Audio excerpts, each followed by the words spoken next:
Okay. So good evening, everybody. My name is Stacy Gallegos, and I, along with Peggy Garrett, serve as one of the co-chairs. Peggy and I are co-chairs of the Houston Community White Cane Safety Day celebration. This is our second annual event as a blindness community.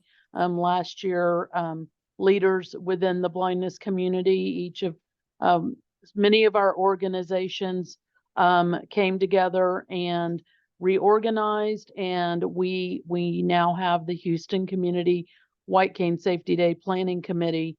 Last year's event, for it being our first time, was really, I think, quite amazing. We had close to 300 people in attendance, and we had a visit from Mayor Turner himself. And so we came together last year and agreed that we wanted to do this again. And so here we are. And I believe I just heard Peggy join. Peggy, we're just getting started. And so, first and foremost, as I've said, we want to thank each of you for your time to help us pull off this event. It's definitely not a one-man show. It is an all hands on deck, and we appreciate the folks that are coming forward to serve as volunteers for us. So, without further ado, I'm going to um, turn the virtual lectern over to Ron Graham, who is the volunteer committee chair. All right. Thank you, Stacy. I want to say welcome to everybody, and I appreciate you sharing your time tonight as well as on the 14th. Um, Several big points to come up to cover. Um, One of the biggest needs for volunteers is early up front on the march because we have different positions that we need volunteers um, on, and to do this we need everybody to be there early. If you're there by 8:30, if you're there and registered by 8:30, it's great because then we can have you get out there and take your position. The march starts at 9. We want to have all our volunteers in place on the route beforehand. So we will have volunteer registration separate from normal registration, and when you check in, we'll give you a vest. We'll check you in, um, and so some people will have some early volunteer duties because we're having hospitality for volunteers and the planning group, the planning committee for the White Cane Safety Day, Stacy, are we doing breakfast for exhibitors too, or are they coming in later? Okay, no worries. We will, but I'd like to have volunteers get there between 8 and 8:30, so we can have people getting out to your locations for the march route. We will. Hey, Ron. Hey, there you are. Apologies, computer buttons. Okay. There is going to be breakfast and coffee for exhibitors. I mean, for volunteers. Okay. And I want to say back in our meeting minutes, we asked for volunteers to, if they could, be there by 7:30. Okay. So, and we definitely need people to arrive early so we can, we will have breakfast. We will have some, we'll have light breakfast. We'll have coffee available for the volunteers, and I want to make sure that y'all are squared away on that. But by 8:30, 8:45, by 8:45, everyone should be in place on the march positions. I will be sending out an email with a map, and the map positions will be marked on the map. It's a map of the one block route on West Gray. We'll start at the multi-service center at 1475 West Gray, and coming out, we'll march to the right down to Waugh. We'll cross Waugh, will come down the other side of West Gray and go down to Dunleavy, and at Dunleavy cross back over to the other side of West Gray and turn left and come right back up to the center. But there are obstacles, there are open areas for if people are blind, they're subject to get lost in a wide open parking lot or wide driveway. There's obstacles. So, and one of the biggest things we ask for all volunteers is to be vocal. Let people know you're there. You're coming up on the bench up here. Good, y'all doing good. Keep it up. Keep it up. Being vocal, being that verbal beacon. And anybody can do this. And we have some volunteers who are blind or visually impaired. If you're out there on the march route, we'll get you in place. And once you're there, just being vocal is a key part because the marchers need to hear you. We're also going to have some volunteers that are designated to march with the marchers. And if that's a problem, please, if you're not up to doing the walk yourself, let me know. Write me an email so we can take that into account when we're making the assignments. We will be making assignments, getting that out to you here, and probably by Wednesday next week at the latest. I'll have the map. There's also a video for Sighted Guide. It's a YouTube video, Human Guide, as it's often called nowadays, and it's where a sighted person aids a person who's visually impaired by letting them take hold of their elbow and lead them to get to a certain place. We have a few people who like to hang on to a volunteer as long as they can. If you can get the person, if they're wanting to get to the exhibit hall, get them to the exhibit hall. They got a cane. They should be able to get around. We want to foster independence. After all, White Cane Safety Day is about the independence that a white cane brings to the individual. Stacy? Yeah, if I can interject, Jump in. I know some of you may have volunteered last year, and I'm primarily asking the people here who are sighted. If you have if this is your first time working with the blind and low vision community, please feel free to chime in.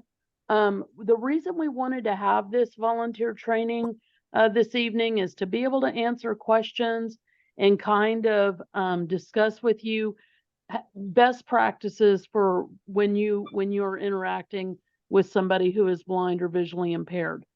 I always get I always have to I kind of get chuckle sometimes when I think about we say, oh, we're going to have volunteer training so we can teach people how to deal with blind and visually impaired people. And I think sometimes we put a lot more into this than, I mean, we everybody's heard of the phrase keep it simple, right? And the basic thing to remember is that people who are blind or people who are visually impaired, we are people. We're just like you. Our eyes just don't work. So the best way to interact with us is think about if you were blind or if you were visually impaired. And I'm going to use the example of Human Guide. Human Guide is something where a blind or low vision person may want to take your elbow, or I know since COVID, a lot of people have gone to putting their hand on someone's shoulder, so you're slightly in front of the person as you guys are walking. Simply ask the blind or low vision person, do you need assistance? And if they say yes, can I need assistance. Some people will call it sighted guide because back in the olden days, that's what it was. And some people still refer to it today as that. But you can say, if they say I need, I need sighted guide or I need human guide, you could say, do you want to take my elbow or do you want to take my shoulder? You don't want to come up and just start grabbing a blind person or a low vision person. I think the best thing to do is come up and introduce yourself. So I might say, hi, my name is Stacy and I'm a volunteer. Do you need any assistance or how can I help you?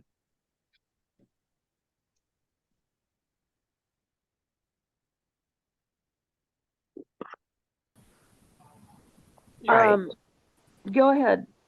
No, I was gonna say that's good. Has Peggy been able to join us yet?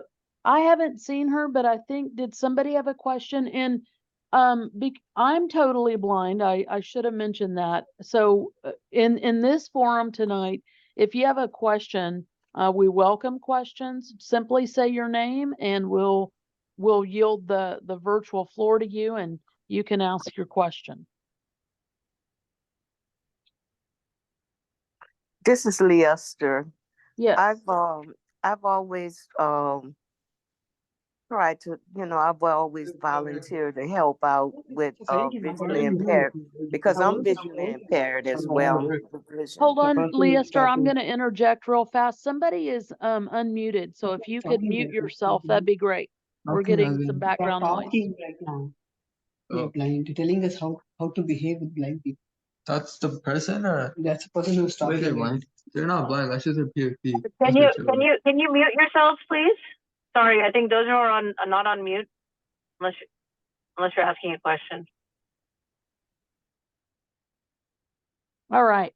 So apologies, Leicester. We were just getting some additional noise and I couldn't hear you. So go ahead. I totally agree with you because I've always got it started with 10 years ago. As long as my sight been like this, gone on 16 years now, and I've always tried to help out as much as I can. So I understand exactly what you're saying because I know at one time I couldn't really see like I'm seeing now. So sometimes you can't startle a person if you just go to grabbing them and not letting them know that you there and instead of like you saying, don't just treat me just because I'm blind, I'm visually impaired. You also want to just be treated like normal, but we know our status already. So it's called communication. Okay. So Leicester, I'm gonna cut you off because we have a lot of information to get through in a short amount of time. I'm finished. I'm yeah, finished. so thank you for those insights. Yes, ma'am.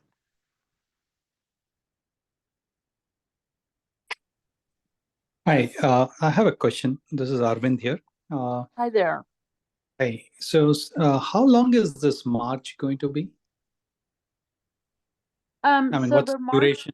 The march will start at 9 a.m. and we have it on the program.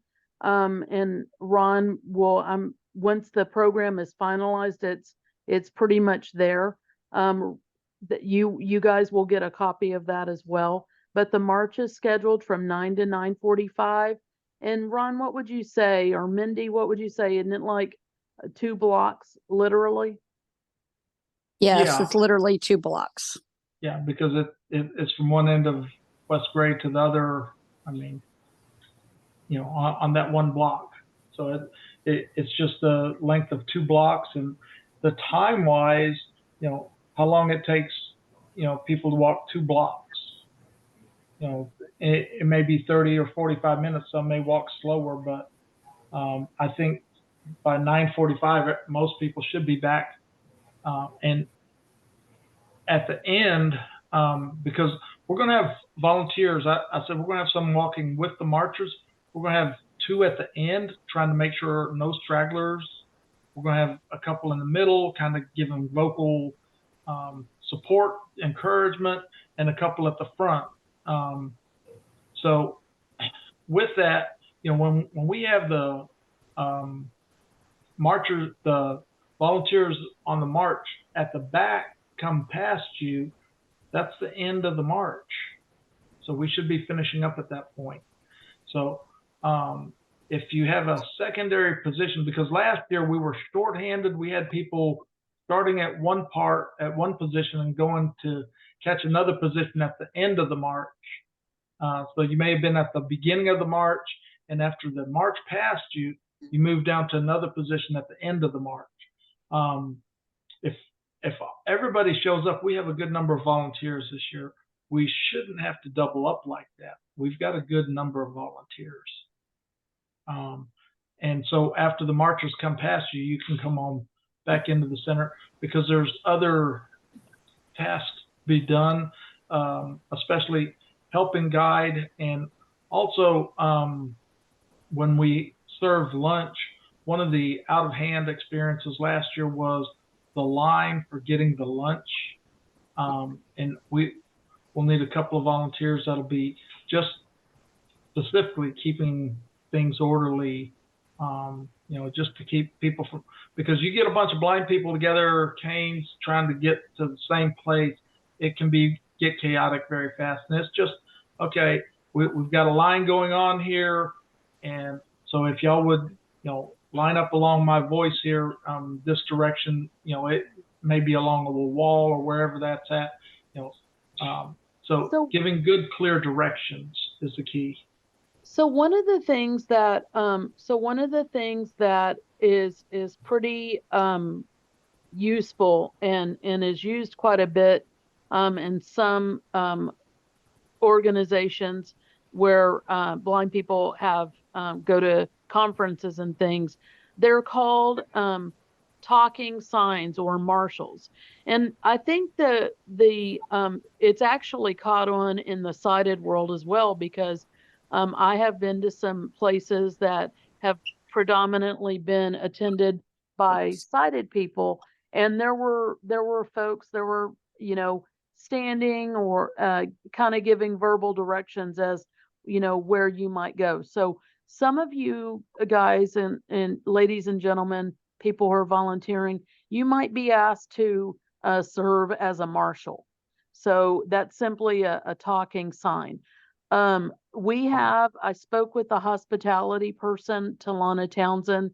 Many of you have either met her or you will meet her. She's our hospitality chair. And we have a plan that's going to be in place that should prevent any line chaos like we had last year. So it will be very important if you are asked to serve as a talking sign. That job is extremely important, and we will need you at your post. And like I said, all hands on deck. So that's kind of how talking signs work, and the same will hold true for people that are positioned on the march route, like Ron mentioned. So if you are positioned at the street corner of Gray and Waugh, I think, which is that first street that you come to after you turn right out of the MMSC, right, Ron? Is Correct. that Waugh? That's correct. So if you're standing at the street corner of Waugh, you might be you might be telling folks as they're coming towards you, you're coming to the street corner of Waugh. A myth, I want to put this out there, because a lot of times sighted people think that blind and low vision people, we count our steps.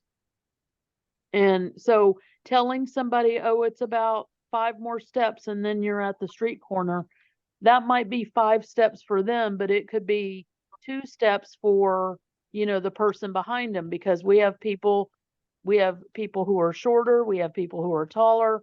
So don't try to let people know how many steps it is. You can simply say, you're coming to the street corner of Waugh and Gray. You need to turn left. We're going to cross over Gray.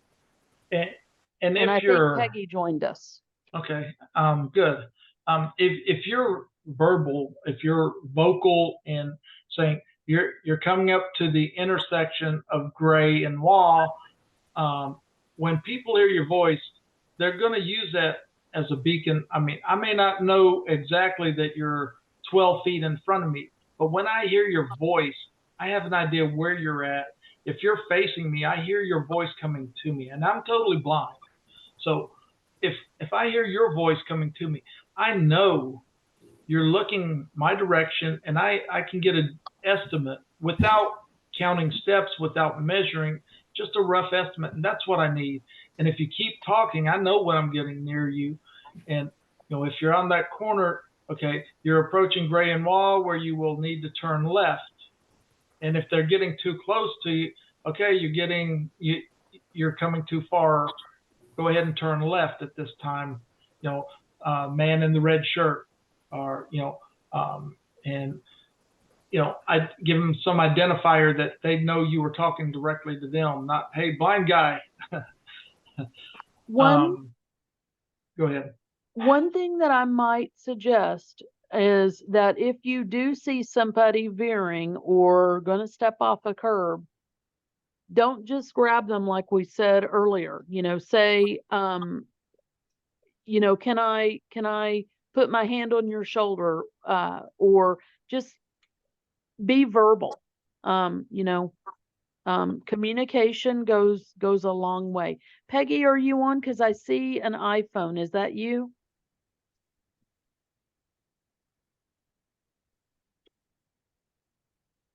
Maybe not. Maybe not. So yeah. So talking, be communicative. Ask people. If you introduce yourself, say, hey, I'm Stacy. I'm a volunteer. How can I help you? Do we have any other questions?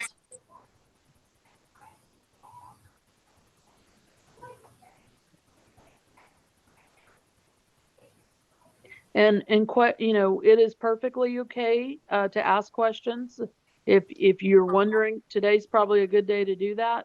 I will tell you that if this is your first time to volunteer for this event, you are going to see a very, people with all different levels of experience and skills. We have people who, like myself, have been completely blind since birth. We have people who are relatively new to being blind or low vision.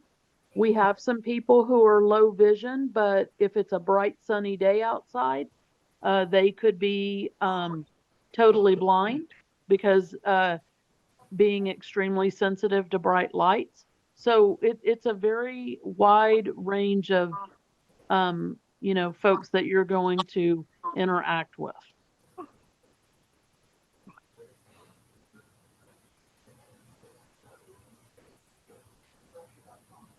Okay, no questions.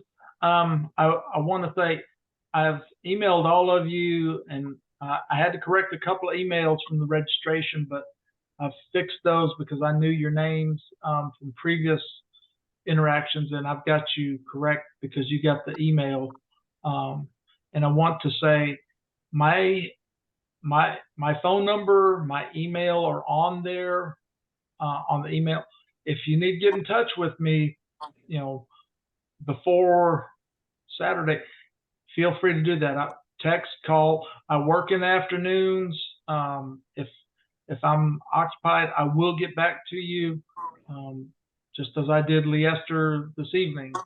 Thank you so much. So you're welcome, Leicester, and I will get back to you. Just leave a voicemail. Let me know if you know what it's about. If you have a question, I will get right back to you as soon as I can.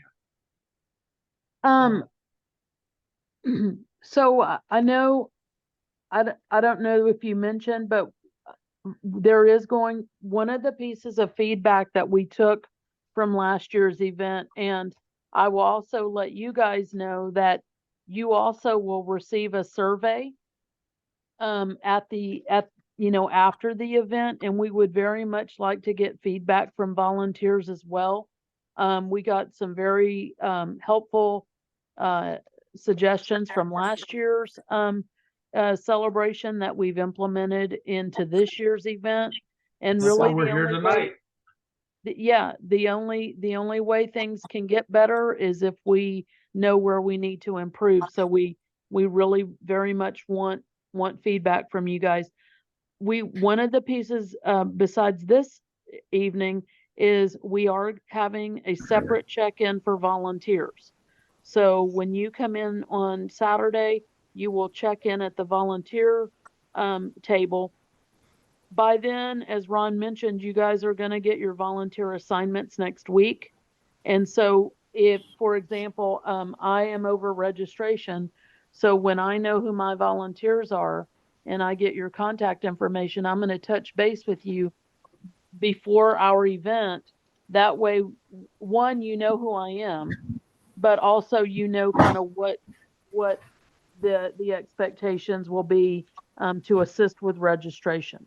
And so you guys will check in at the volunteer station in the lobby. You'll get a volunteer vest. Not everybody who's attending, like I'm not going to be able to see that Shashank is wearing a volunteer vest. So if he were to come up to me, I would need him to say, "Hi, my name is Shashank and I'm a volunteer. How can I assist you, or do you need a help?" You guys are also going to get at the volunteer table, Ron will have armbands.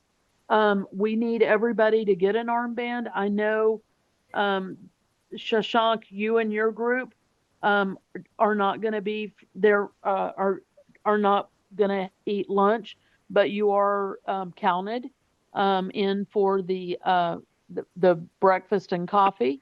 So everybody needs to have an armband. And you'll get that when you check in at the volunteer station.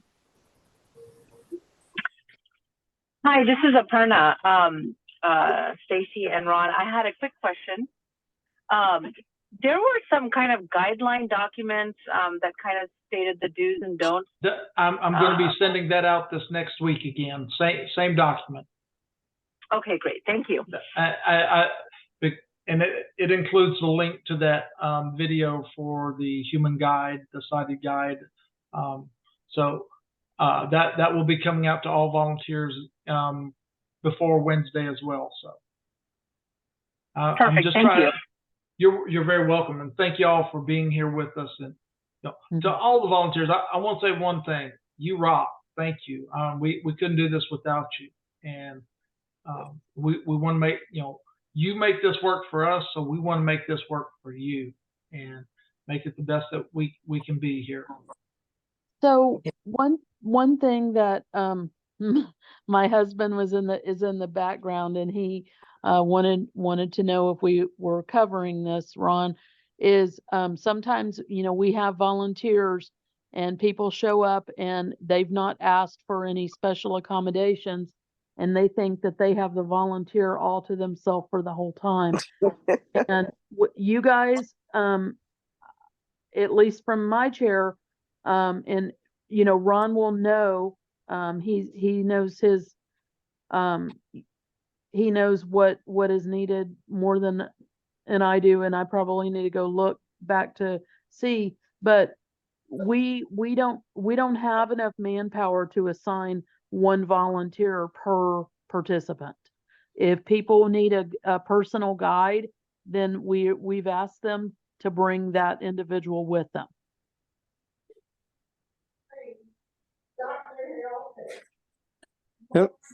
Hello. Hi there. This is Bert Phillips again, and I somehow on my computer I was muted, so I came back to my iPhone.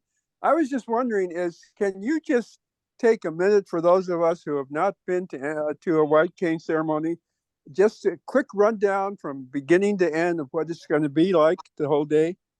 Yes, I can quickly do that. So good question. Thank you, Bert. yeah, thank you for that. So White Cane Safety Day is a celebration. It's observed every year on October the 15th.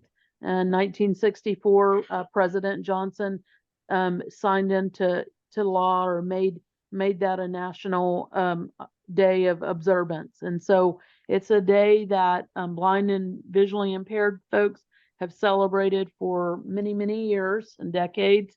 And it's our opportunity to spread awareness, to celebrate the freedom and the independence that having a long white cane or a guide dog affords us as blind men and women. So our program begins with a march, and then the program itself, we will have some entertainment, some musical entertainment. We will have the singing of our national anthem.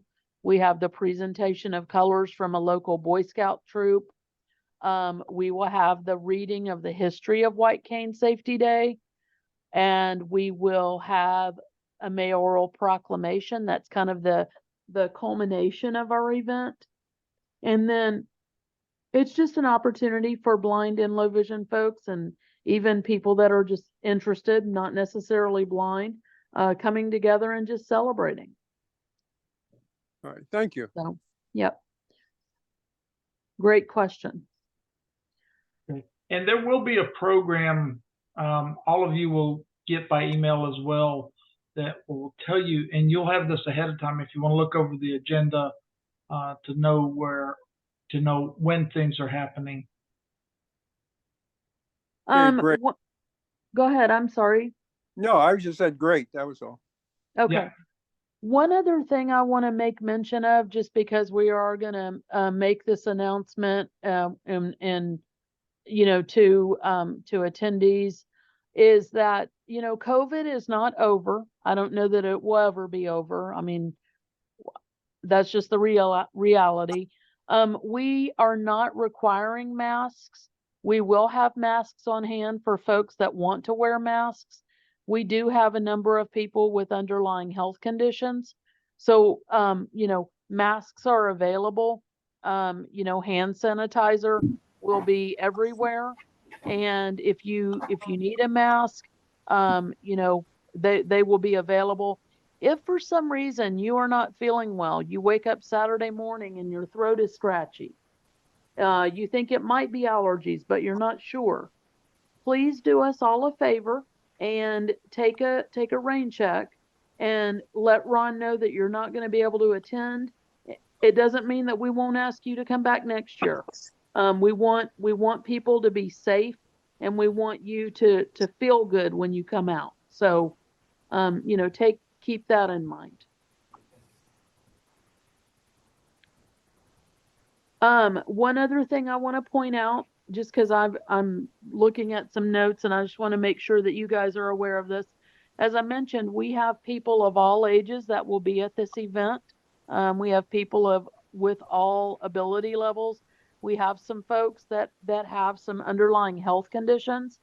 Diabetes is a leading cause of blindness in adults.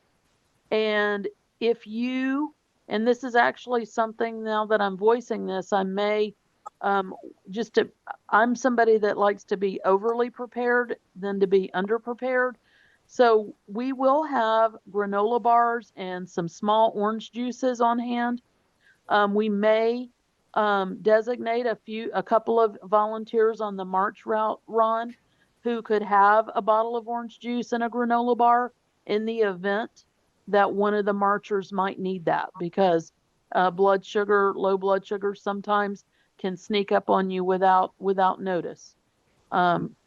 So I'm speaking from personal experience, having juvenile diabetes. So I'd rather be over prepared. And if you are that person that's asked to have an orange juice and a granola bar on your person, it's not for you necessarily. It's in case you have to administer that to somebody who may have a low blood sugar. Okay. Any questions?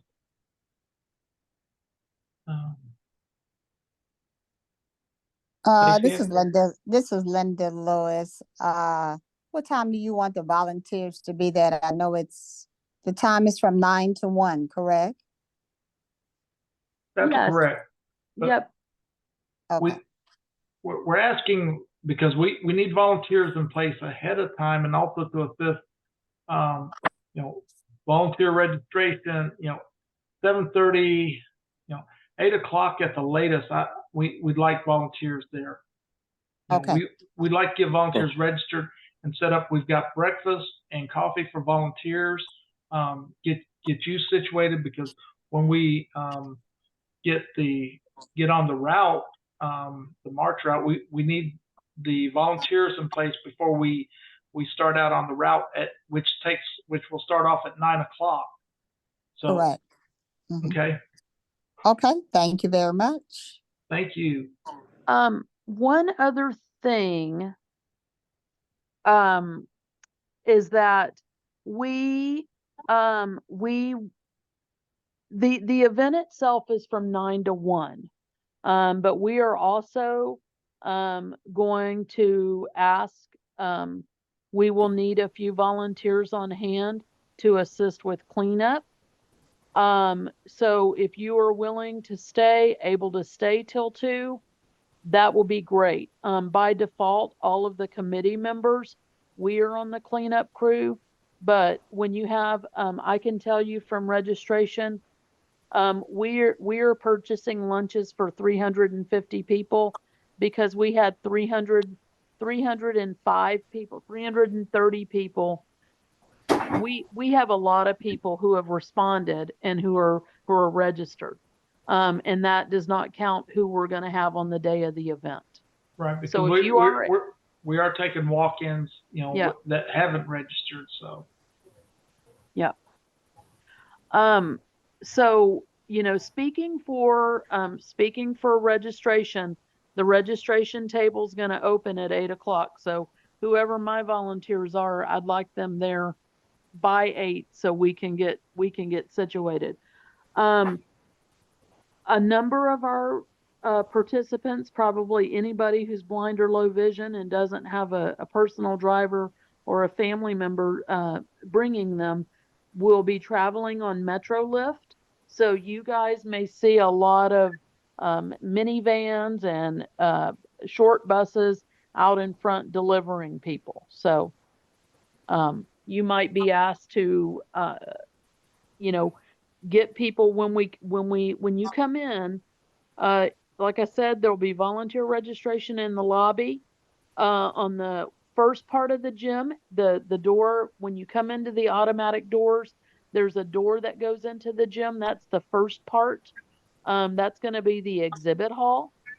And then the gym will be divided by a partition. And then the attendee registration, where the program's going to be, we call that the stage side of the gym. So you may be asked to make sure that people are getting where they need to go.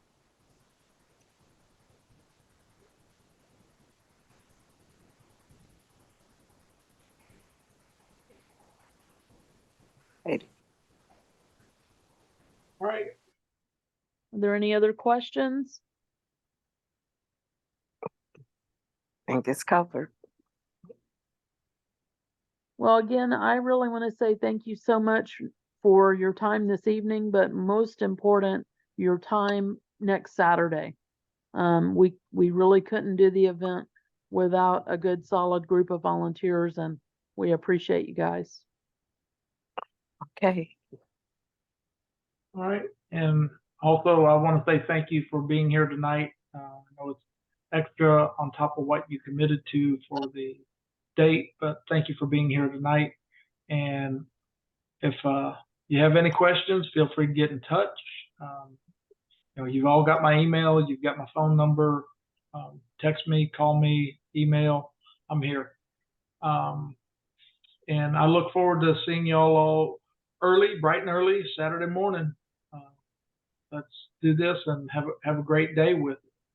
Have a lot of fun. Thank you. Okay. All right. Good night. Take care, Good night. everybody. Thank you all. All right. Thank Good night. you. Bye-bye. Thank you. Good night. Thank you.